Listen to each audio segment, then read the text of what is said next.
Welcome to Informed by Alan Roebke, this 26th day of October 2018. We're going to look at some traveling I did this week and give you some insight. KNJ head honcho there, Jim Bartle, said I should add a second voice to the program, and probably the easiest way I thought to do that was just do a little traveling this week. And my way of adding a second voice is with the camera, and then to do that I need to be on that good old tower, and you people in the New Ulm, Mankato, and southern Minnesota area can handle that. If you just worked up the courage to call CTV and the 4 or 5 co-op managers there that manage the CTV signal at Goodall and down at Jackson and Frost, I believe it is, and I'll be on the air there because they do have the ability to do that, and I would just have to add a little bit of equipment and get the job done so you people could actually see what I'm up to rather than just listen to me or some guests, and I'll give you much better programming. And one of the footnotes before I start talking about my trip and give you a little insight on what you're going to be listening to, and so I don't lose you, you're going to hear Tim Walz, you're going to hear Martin, the chairman of the Democratic Party, and you're going to hear from the Secretary of Agriculture, and talking or me replying to him about the Roebke plan. And so we've got some good information here, and one of the thoughts I want you to think about is KSDP did a great job, and I commend them as far as their debates. I didn't have time because I got to work at a retailer to survive, let alone do this program for $140 a week.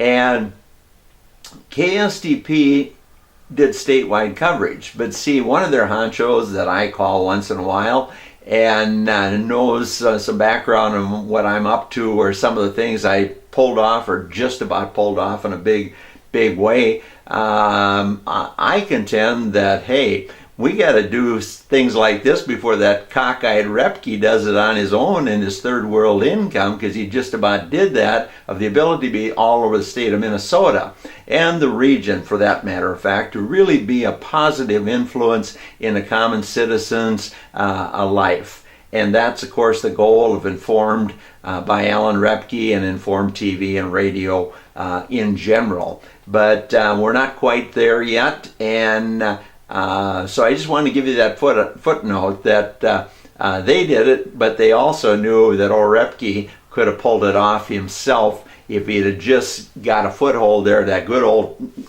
old tower, as well as some Twin City TV or the Fargo TV. Once I get rolling, they know I'm a real competitor, and want to tell you some inside scoops about the TV industry and what's going on at the 2 Westport towers out here that also could benefit me and all the people of Minnesota. But that's not the way Amy Klobuchar operates, and nor do CBS or KSDP or Public Broadcast and KARE 11, Fox, and so on. But anyway, in this week, to get a second voice in my little Mickey Mouse system here, I decided, the election's about here, and if I'm going to get anything done, I should have at least a news conference down at the Capitol. So I arranged to have the press room reserved for me, and the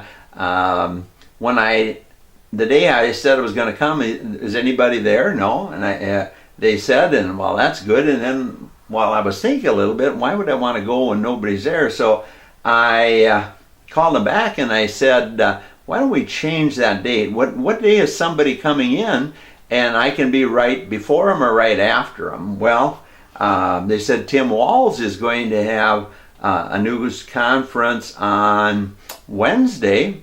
Would you like to be before him or after him? And I said, why don't I be right after him? There should be some people there that I could talk to and explain some of the things on the Roebke plan or this outrageous tax on charitable gaming. So I got the thing lined up and loaded up with my old 1985 Plymouth and started steaming towards the state capitol. Got there early because they said it was going to be at 9:30, and that was this point that they told everybody, but I guess the insiders all knew that meant at 10. So I was down there at 10 o'clock, and Tim had a good presentation for a good politician. Of course, he had a bunch of mayors at his conference that supported him, and he was going through things for over half an hour, 20-some minutes, I guess it was, and these mayors were stepping forward, including the Minneapolis mayor, the Waseca mayor, and others around the state, Fergus Falls and so on. And they were talking about issues, and I was polite, as I always am, to my fellow press people. I call them media people. I'm the only press person. But at any rate, they started asking Tim questions, and after this group was done talking, and so all of a sudden I kind of sense that we've got to be getting to the end of this, and so I'm going to get a question and I got to get going. But at the same time I thought, we've got all these mayors here, I need to bring them up to speed on what I'm talking about, as well as Tim Walz, if he's not aware of it. And so I asked my question that you're about to hear, and of course Brian, I think it's Bakst, from public radio, and none of those public broadcasters like me at all, of course, because I've taken them to task on their little private club of fraternity brothers from education and business that they can relate to, and nobody else can be on TPT or Almanac or any of those shows like myself, or even your legislator. I think it's outrageous that we allow a Supreme Court justice to talk about your legislators when we're supposed to have separation of the three bodies, but we don't have that. But anyway, so you'll soon hear my question to Representative Walz, and how I kind of set things up, because there was these mayors there, and the only TV camera besides me was KSTP, and there was only a few from the press room, and I didn't even go in there. I thought, I'm not going to educate those guys, and they're not going to say anything about me. I'm going to be in the room, and they want to talk to me, fine. And the only one that did talk to me a little bit was Tom Hauser. He came in late, and he said, Alan, we haven't got time to talk about your issue of taxation. We got a campaign we've got to cover. And I said, Tom, I said, taxation should be the number one issue on this whole process, right? And I said, in this case, it's an outrageous tax where the charities are paying a income tax rate that's 4 to 5 times, in some cases even 7 times, what the richest business, the biggest corporation, or the richest individual pays in Minnesota, and that's only 9.8%, where if you based it on net profit, we would be at about a 45 to 46% rate, and I brought that up to Tim. But anyway, I'm going to take a quick break or pause here, and you're going to listen to my question to Tim Walz, so you got a little background on it, and listen to what he had to say about charitable gaming taxation in Minnesota. Yes, Congressman. Okay, Congressman Alan Roebke, Informed TV, Alexandria, and New Ulm. Nonprofit charities all over the state of Minnesota are wondering, will you continue with the policy of Governor Dayton and all our incumbent legislators that have taxed these nonprofits on net receipts? And in 2017, these nonprofit charities all over the state of Minnesota made $138 million in profit, yet they paid $63 million in state income taxes. And when we look at Alexandria, the Elks Club there was able to keep $84,000. they paid $284,000 in state income tax in 17. You look at East Gull Lake Learning Center, you look at the Irving Community Center in Duluth, you look at the Firemen Association in Zimmerman, the Coon Rapids Hockey Association, and these outrageous tax rates are crippling the mission of these community charities. And they're wondering, if you are elected, are they going to get some immediate relief and pay a 9.8% non-related business income tax, just like the richest corporations? Are charities going to still take a beating on taxation? And you have the person from Waseca here that was recently in the news that said $6,300 was stolen from that charity. In 2017, that hockey association was able to... Can you get to a question so we Okay. get more? Okay, can you answer, please? No, and I appreciate the question and the passion. Charities are one. I am not in a VFW club where that is not one of the number one things that people are talking about. These are folks that are committed to that. And I think this is something that gives us the opportunity. We all know, whether it's the 800-pound gorilla in the room, tax conformity is coming, and we need to get this right. I think that's the place where it gives us the opportunity to have that broader discussion. I've always believed that, and I talked a long time in my time in Congress about wanting tax reform. It's unfortunate that we got rammed down a very partisan piece. On this piece, I agree with you on this, that these are the capacity. And again, when people say, well, you're taking away tax revenues, how are you going to do your local government aid without tax revenues? We're not seeing the other side of the ledger, what these charities do to improve economic and student achievement. We may spend less on social services because the work they do of getting that student through school. So I am certainly open to that. I can tell you that I hear this issue weekly, especially from those folks who are there running and accountable for the pull tabs, and I think it is something that certainly warrants us. Do you think it's constitutional? Well, you heard Tim Walz's comments, and he kind of faded off. The one interesting thing I found, as we spent over $300 million on renovating the Capitol, and it's beautiful, of course, but the reality, that press room has got the most lousy acoustics ever, and sure, it's got the handy gadgets for the KSTPs and the CBSs, WCCOs, and KARE 11s to plug all their stuff into the corner. But remember, the KSTP was the only other camera there besides mine, and just a handful of press people showed up, maybe 5. So I just wanted to get the process here. And so far I haven't been able to get a response, or I'm going to, I should say, see if I can get a response from Jeff Johnson on this. But these campaigns people are set up with, there's no phone lines. They just want you to fill out a form. But I'll see what I can do, or maybe one of you listening out there, if you want Jeff Johnson to talk to me about this issue for next week, I gladly will. And as well as the Roebke plan for somebody out there in agriculture. But now we're going to hear from Martin, the chairman of the Democratic Party in Minnesota, and I've interviewed him at least 3 different times and always had good interviews from him. He knows I'm a tough SOB. And I asked tough questions, whether I'm talking a Republican or a Democrat or a big shot or a flunky.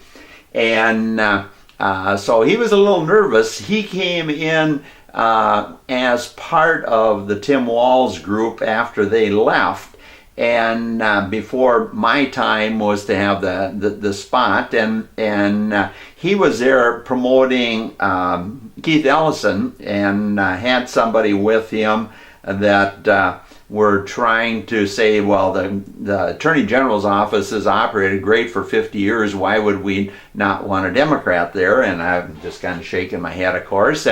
But then I had a chance to ask my question, and he didn't spend much time talking to me, as you'll see. But I think it's significant when Tim Walz, in his presentation there, that you just watched, said, well, I hear it every week, which means he hears it a number of times a week about pull tab people, charities, and this outrageous taxation. In fact, he probably gets it from this Allied Charities group that's supposed to represent all these fine charities and does a lousy job of it. Hasn't got this their lobbying process or their arrogant board that I went to their board meeting.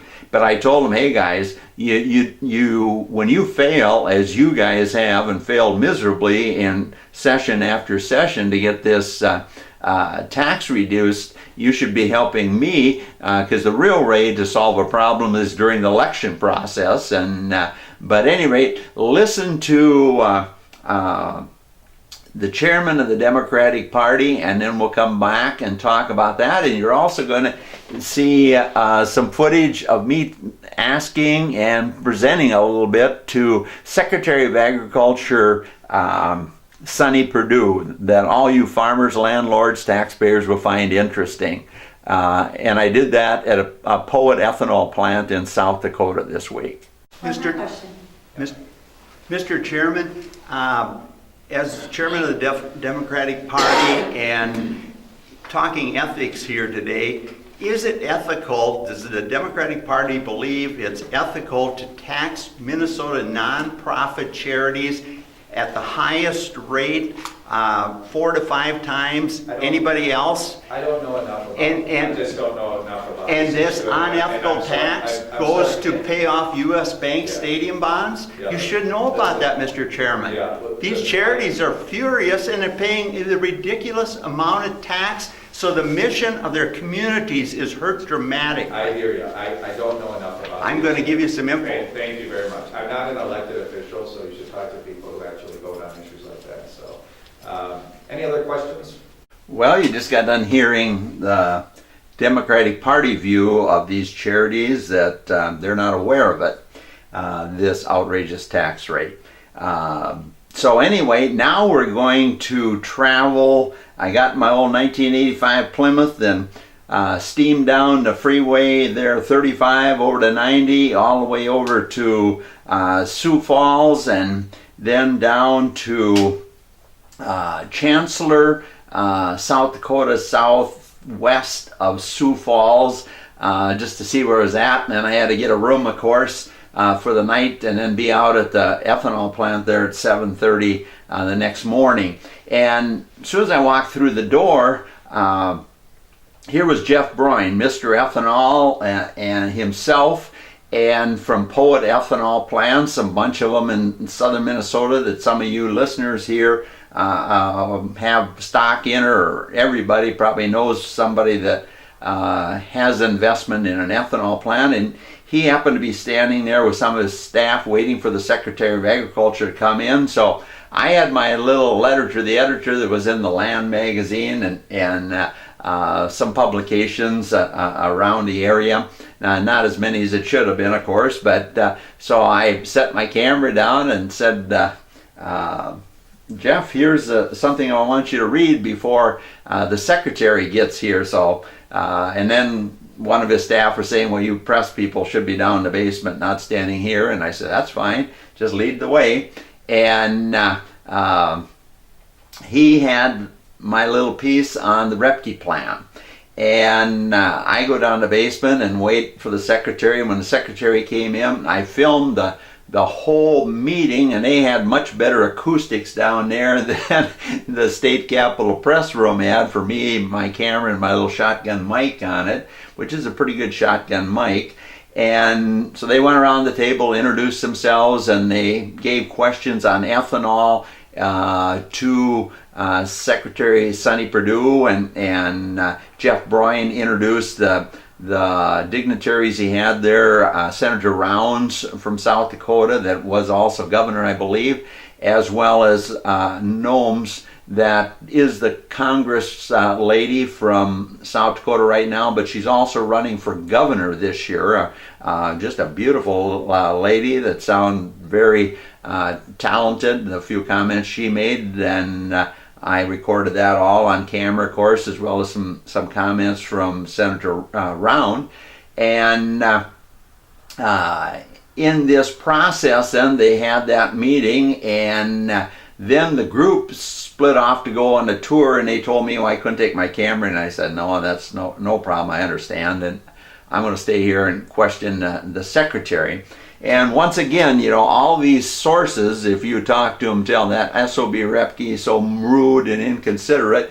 Well, if you listen to this piece from when I was talking to the secretary, as I closed, and I left that in on this cut of that will be the last question or one more question. And it was the same thing when I questioned Tim Walz as well as Martin from the Democratic Party, that I was respectful to the other guys. Of course, that SOB from Public Radio wanted to cut me off and confuse my issue the best he could.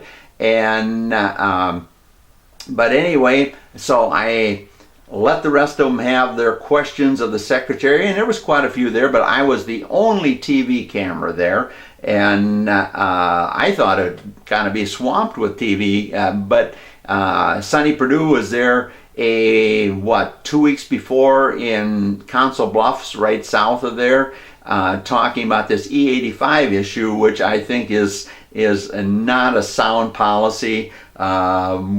If you'd go E15 on all the pumps in America, over half the corn crop would go to ethanol, which is, in my view, not sound food policy, not sound energy policy, and certainly not sound government policy. But anyway, we're going to let Sonny Perdue respond to the Roebke plan, and then I'll talk if there's a little bit of time left. So listen to your Secretary of Agriculture, all you rural people that listen to KNUJ in southern Minnesota and northern Iowa.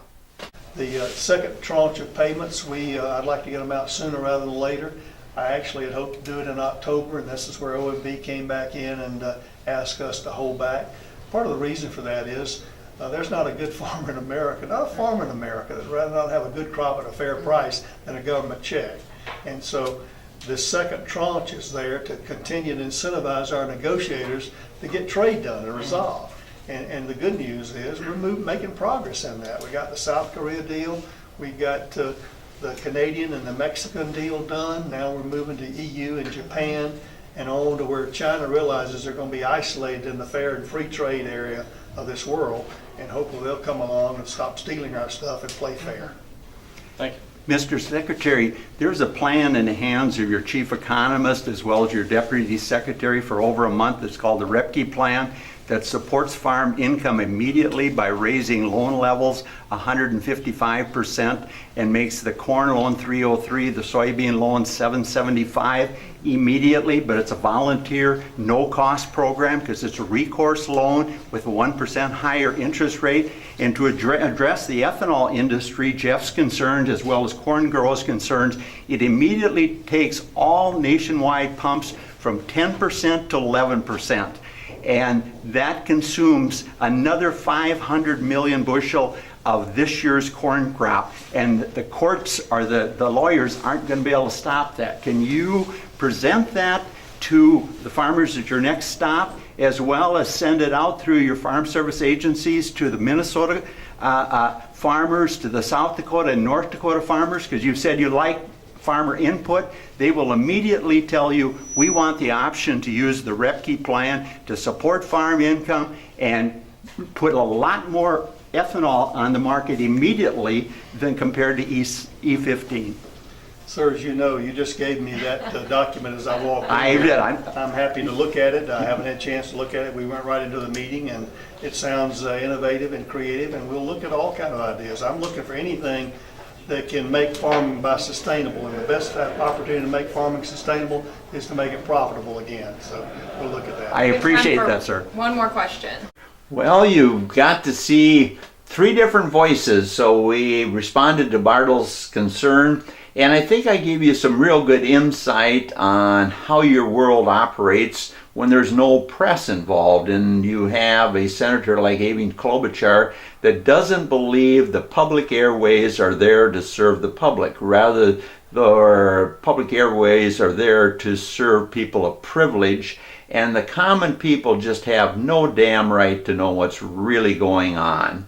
And if you want to tax the heck out of the local communities, well, to fund the Viking Stadium and please the Wilfs and the NFL, ownership first and foremost by the governor of Minnesota and all the bipartisan work of our legislators that made it happen. Yet we have people, even our friend Tom Hauser, that this is not appropriate for this time of the year, Alan. We've got this campaign going on. We've got this election going on. Well, if our public officials are screwing our own communities, and they are, and they're doing it royally, why isn't this first and foremost before you people vote for House members in this state? Whether you have had a Democrat representing you that screwed you to make sure the Wilfs and the NFL got what they want, or a Republican